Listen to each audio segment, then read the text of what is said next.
جب یہ تینوں جو سپریم کورٹ میں جا کے جج لگے ہیں اور الٹا ایک تو ماشاءاللہ بھی چیف جسٹس صاحب بن چکے ہیں اور ملک کا پورا نظام کہ وہ کیا کہتے ہیں رکھوالے ہیں، تو جس طرح بلوچستان میں انہوں نے عوام کو مایوس کیا، وہاں پہ جا کے بھی الحمدللہ مایوس کیا۔ اب جو ریاست کا بیانیہ ہے، وزیر داخلہ صاحب ضیاء الحنگو صاحب نے جو پریس کانفرنس کی ڈی آئی جی اعتزاز گرایا صاحب کے ساتھ، تو ان کا جو کہنا تھا وہ کہتے ہیں کہ ہمارے پاس ظہیر زیب بلوچ نہیں ہے۔ اچھا، ظہیر زیب کے بارے میں جو وزیر داخلہ نے بتایا وہ کہتے ہیں کہ جو بی ایل اے کو چلا رہے ہیں بشیر زیب، یہ ظہیر ان کے بھائی ہیں، کہتے ہیں یہ آتے جاتے رہتے ہیں، بڑا حساب کتاب ہے، جب ریاست کچھ کرتی ہے تو سب لوگ آ جاتے ہو، لیکن یہ لوگ جب چھوٹتے ہیں لوگوں کو مارتے ہیں تب کوئی نہیں آتا۔ جو ڈی سی کوئٹہ ہے، میں نے آپ کو پہلے ہی کہا تھا کہ یہ سوٹ نہیں کر رہا، یہ مسئلے بڑھا رہا ہے، یہ ابھی بھی اس کو کچھ غلط فہمیاں ہیں۔ یہ اور اس کا ایک کزن جو اے سی لگے ہوئے ہیں کوئٹہ میں، انہوں نے مسئلے بڑھائے ہیں، بتائے نہیں ہیں۔ یہ کس کی سفارش پر لگے ہیں؟ کون سا طاقتور حلقہ اس ڈی سی کو کہ یہ رپورٹ کرتا ہے بلوچستان اور اس کو ڈی سی دارالحکومت کا بنایا جاتا ہے؟ اچھا، یہاں پر دو باتیں ہیں۔ بلوچستان میں ایسی صورتحال ہے کہ ایک بندہ آرمی میں شاید میجر ہے، ایک بھائی کلادم تنظیم بی ایل اے یا بی ایل ایف میں کمانڈر ہے، ایسی کئی مثالیں ہیں۔ اب یہ بھائی پوسٹ آفس میں جاب کر رہا ہے، دوسرا بی ایل اے کو لیڈ کر رہا ہے۔ اب جب یہ جو حکومت کہتی ہے اور جب ان کی فیملی یا جو لوگ احتجاج کرتے ہیں ان سے پوچھتے ہیں تو وہ کہتے ہیں کہ اس سے اختلاف رکھتا ہے۔ وہ اگر اختلاف نہ رکھتا ہوتا تو پوسٹ آفس کی شاید چھوٹی موٹی ملازمت نہ کر رہا ہوتا۔ آپ یہ دیکھیں مجید برگیڈ کی جو سائیکالوجی ہے کہ اسلم اچھو نے سب سے پہلے خودکش کے لیے اپنا بیٹا بھیجا، وہ اس کی ایسی بنیاد رکھیا کہ اس کو اب کاؤنٹر کرنے کے لیے کوئی جب بات کرتا ہے نا، ہم تو اکثر کہتے ہیں کہ ہاں بھائی دوسروں کے بیٹوں کو تو مرواتے ہو، آپ کے بیٹے کا، تو اس نے تو ایسی ایگزامپل سیٹ کی کہ اپنا ہی بیٹا بھیج دیا۔ پھر خواتین میں اسی بیٹے کی جو منگیتر تھی وہ گئی۔ تو انہوں نے آئیڈیالوجی میں فل ٹائم پہ نوجوان کو جکڑا ہوا ہے، یہ آپ ایکسپٹ کریں یا نہ کریں۔ نواب بگٹی کو جو قتل کیا جاتا ہے اس کے بعد جو تحریک اٹھتی ہے، بڑے یہاں پہ جلسے جلوس ہوتے ہیں، فورسز کے کئی بندے مارے جاتے ہیں، ادھر سے تو پوری ایک نوجوان لاٹ کے ساتھ جو سلوک ہوتا ہے، پھر کئی ہیں جو باہر چلے گئے، ابھی تک وہ لوگ اتنے کمیٹڈ ہیں، ابھی تک نہ صرف وہاں سے ایکٹیو ہیں بلکہ فنڈنگ بھی بھیجتے ہیں، ابھی تک وہ وہاں پہ جا کے بھی ان کا فوکس بہرحال بلوچستان ہے۔ اس سے آپ اندازہ لگا لیں کہ وہ لوگ کتنے کمیٹڈ تھے۔ میرے منہ میں خاک کہ اگر ایسا ہو، لیکن مجھے لگتا ہے کہ ایک اور ویو ایسی آ رہی ہے جو 2005-06 کے بعد تھی، اور یہ ویو اس سے زیادہ خطرناک ہوگی۔ کیونکہ ابھی نوجوان بڑی تعداد میں آ گئے ہیں اور ان کی جو نظریاتی طور پر ریاست نہیں وہ کر سکی، ان کی طرف اٹریکٹ کر سکی جس طرح جو باقی لوگ ہیں انہوں نے اٹریکٹ کیا۔ اسپیشلی جو بلوچ یکجہتی کمیٹی ہے، یہ بڑی ان کا جو سٹانس ہے بہت سخت ہے۔ جو بیساکھ ہے، ان کا سٹانس بی ایس او کی جانب بہت سخت ہے۔ آج چیف جسٹس بنا ہوا ہے جسٹس فائز عیسیٰ، یہ یہاں پہ چیف جسٹس تھا بلوچستان، کتنے سال رہا، اس وقت یہ اٹھانا لوگوں کو عروج پہ تھا، ججز تک اٹھائے گئے، کیا کیا اس نے؟ اب سو کالڈ ایک مسنگ پرسنز کمیشن بنایا ہوا ہے جس میں اپنی پسند کا ایک جج بنا دیا جاتا ہے، وہ لٹکاتا ہے، وہ زیادہ تر آن ہی نہیں کرتے چیزوں کو۔ پہلی بات تو اٹھاتے ہیں ان کی ایف آئی آر ہی نہیں چاک ہوتی، ایف آئی آر چاک نہیں ہوتی تو وہ لاپتہ کمیشن میں کیسے کیس چلے گا؟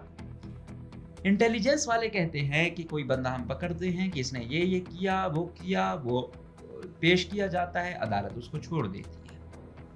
عدالت کہتی ہے کہ پولیس اتنا کمزور کیس بناتی ہے کہ اس بیس پر ہم اسے سزا دے ہی نہیں سکتے، کیسے دیں جب ثبوت ہی نہ ہو؟ ٹھیک ہے، اور اب عدالت انٹیلیجنس والوں پہ تو غصہ ہو نہیں سکتی بیچاری، اتنی تو میں نے طاقت دیکھی نہیں۔